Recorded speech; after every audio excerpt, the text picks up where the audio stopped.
Bismillahirrahmanirrahim. Assalamualaikum warahmatullahi wabarakatuh. Syukur alhamdulillah kita masih diberikan kesempatan dan dipertemukan kembali di channel ini. Semoga perjumpaan kita ini akan dicatat sebagai amal ibadah dan diberkahi oleh Allah Subhanahu wa Ta'ala. Sholawat dan salam tak lupa selalu dan tetap tercurahkan kepada junjungan kita Nabi besar Muhammad sallallahu alaihi wasallam. Allahumma sholli ala sayyidina Muhammad wa ala ali sayyidina Muhammad. Harapan dan doa saya untuk sahabat-sahabat semua yang sedang menonton, semoga Allah selalu memberikan kesehatan lahir maupun batin, dilapangkan rezekinya, dimudahkan dalam segala urusan, dipanjangkan umurnya dan dijaga setiap waktunya, selalu dalam kebaikan baik di dunia baik di akhirat. Amin ya rabbal alamin. Sahabatku terbaik yang dirahmati Allah, salah satu hal yang membedakan antara umat muslim dengan umat agama lain adalah dengan adanya kewajiban bagi umat Islam untuk mendirikan sholat. Sholat inilah merupakan cara terbaik bagi umat Islam untuk berkomunikasi dan mendekatkan diri kepada Allah Subhanahu wa Ta'ala. Lalu apakah saat kita sholat kita sudah paham dengan arti dari bacaan setiap surat atau ayat yang kita lantunkan setiap saat di setiap rakaat?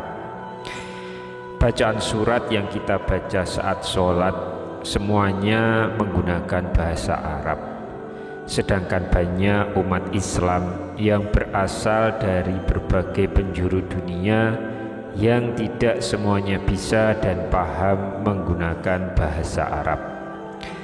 Ada sebagian umat yang kemudian berpikir untuk bacaan dalam sholatnya mendingan menggunakan bahasanya sendiri. Misalnya untuk umat muslim di Indonesia, daripada menggunakan bahasa Arab, lebih baik menggantinya dengan bahasa Indonesia. Hal ini didasarkan pemikiran bahwa Allah Subhanahu wa Ta'ala pasti paham dengan bahasa yang kita gunakan, karena Allah Subhanahu wa Ta'ala maha segalanya. Namun pertanyaannya, apakah ketika sholat dengan menggunakan bahasa selain bahasa Arab dapat menimbulkan dosa? Kalau kita perhatikan bahwa semua bacaan sholat itu berbahasa Arab, padahal tidak semua umat Islam fasih menggunakan bahasa Arab. Dan sebagai orang yang tinggal di Indonesia, bahasa Arab bukanlah bahasa kita, sedangkan bacaan sholat dan doa semuanya menggunakan bahasa Arab. Bagaimana kalau kita belum menghafal bacaan sholat dalam bahasa Arab? Apakah kita boleh menggantinya dengan bahasa Indonesia? Nah, dalam sholat kita sudah diperintahkan untuk mengikuti cara sholat dari Rasulullah Shallallahu Alaihi Wasallam. Jadi kerjakanlah sholat sebagaimana kalian melihatku melakukannya. Hadis riwayat Bukhari. Membaca bacaan dengan yang selain dicontohkan oleh Nabi Shallallahu Alaihi Wasallam itu tidak boleh. Berbicara atau melafadzkan sesuatu di luar bacaan yang telah ditentukan bisa membatalkan ibadah sholat kita. Ya, ini didasarkan pendapat dari mazhab Hanafi dan Hambali. Namun sedikit berbeda dengan mazhab Syafi'i dan Maliki, yaitu jika seseorang mengeluarkan perkataan saat sholat maka itu tidak membatalkan ibadah jika alasannya adalah lupa dan perkataan yang keluar pun hanya sedikit pada saat sholat. Sebenarnya hal ini telah diperingatkan oleh Allah Subhanahu wa Ta'ala. Suatu hari para sahabat sedang melaksanakan sholat bersama Nabi Muhammad SAW. Kemudian dua orang sahabat asyik ngobrol saat sholat. Karena kejadian itu turunlah ayat Al-Quran, Quran Surat Al-Baqarah ayat 238. Berdirilah karena Allah dalam sholatmu dengan khusyuk. Rasulullah SAW tidak pernah memberikan keringanan perihal bacaan sholat yang berbahasa Arab. Namun ada solusi yang diberikan dalam kitab Sunan Abu Dawud bahwa Rasulullah SAW memberikan cara bagi orang-orang Arab terdahulu yang belum hafal Al-Fatihah, maka beliau bersabda, jika tidak bisa berbahasa Arab, hendaklah bertahmid, bertakbir, dan bertahlil. Ya, jadi sudah diberikan kemudahan. Hal ini karena ada ibadah yang tidak bisa ditawar-tawar. Ya, misalnya cara kita berhaji, makanan yang diharamkan, begitu juga dengan cara sholat. Hal ini untuk menjaga ritual sholat yang mana semuanya harus dilakukan dengan bahasa Arab. Tidak ada tawar-menawar dalam hal bacaan sholat, baik gerakan maupun bacaan. Semua harus kita kerjakan sesuai petunjuk yang diberikan Rasulullah SAW. Tidak boleh dikurangi ataupun ditambah. Sahabatku yang dirahmati Allah, kita juga harus memahami bahwa ketika melakukan sholat ada bacaan yang wajib dibaca hukumnya, seperti membaca Al-Fatihah di setiap rakaatnya.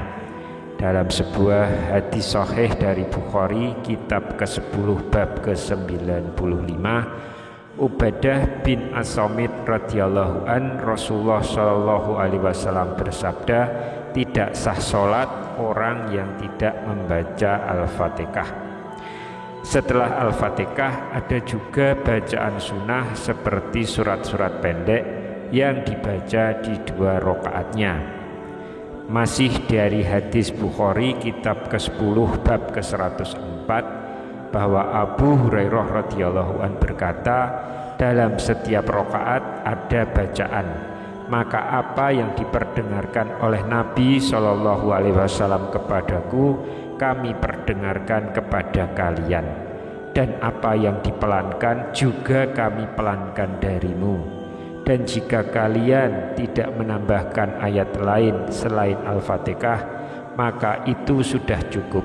Tapi jika engkau menambah ayat atau surat yang lain, maka itu lebih baik.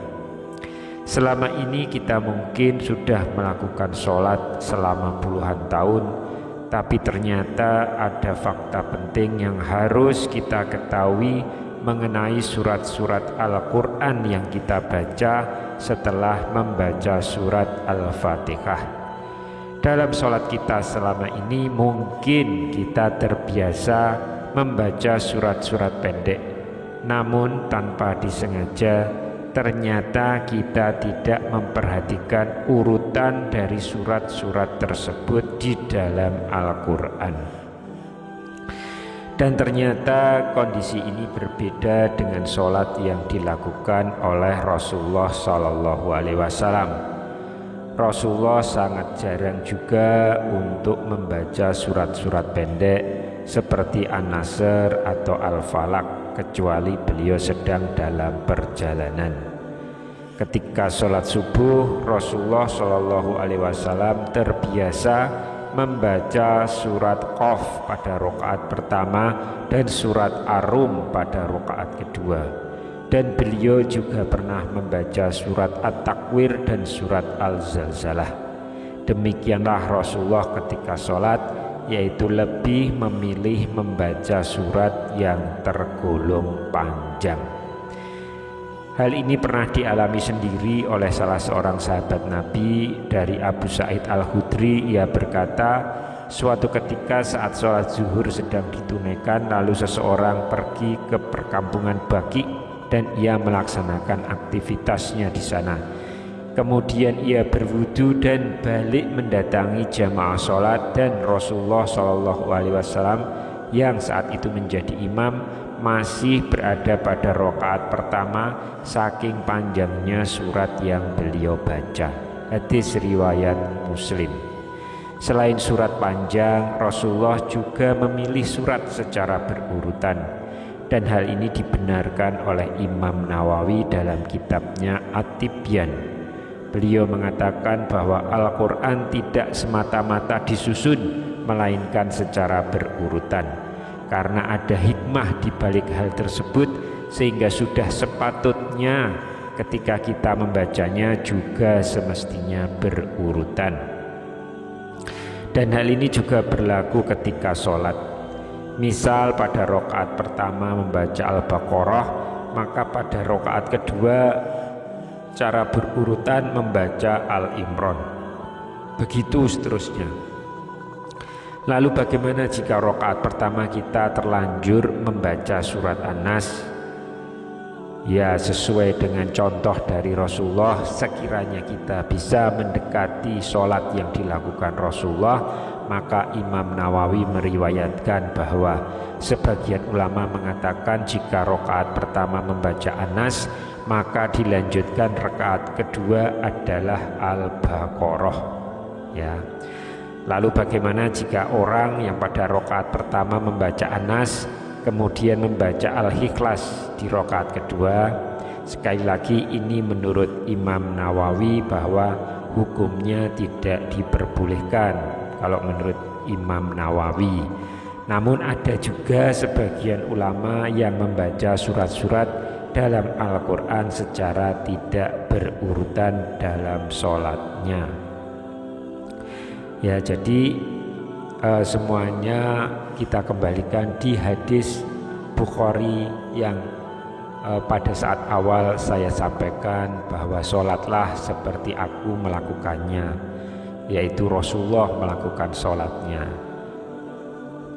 Namun hal ini akan menjadi berbeda jika kita sedang mengajarkan anak kita untuk menghafal surat-surat pendek, ya. Maka urutannya boleh dimulai dari surat An-Nas berlanjut hingga ke surat Ad-Duha, karena hal ini akan memudahkan anak-anak untuk menghafal. Adapun untuk sholat berjamaah, maka imam akan membaca surat Al-Fatihah, kemudian dilanjutkan dengan surat pendek yang imam pilih.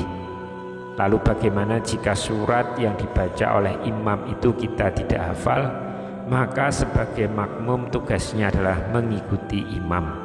Maka saat imam membaca salah satu surat dalam Al-Quran setelah Al-Fatihah, maka sebagai makmum kita cukup mendengarkan saja. Meskipun ada pengecualian, misalnya ketika imam membaca surat At-Tin.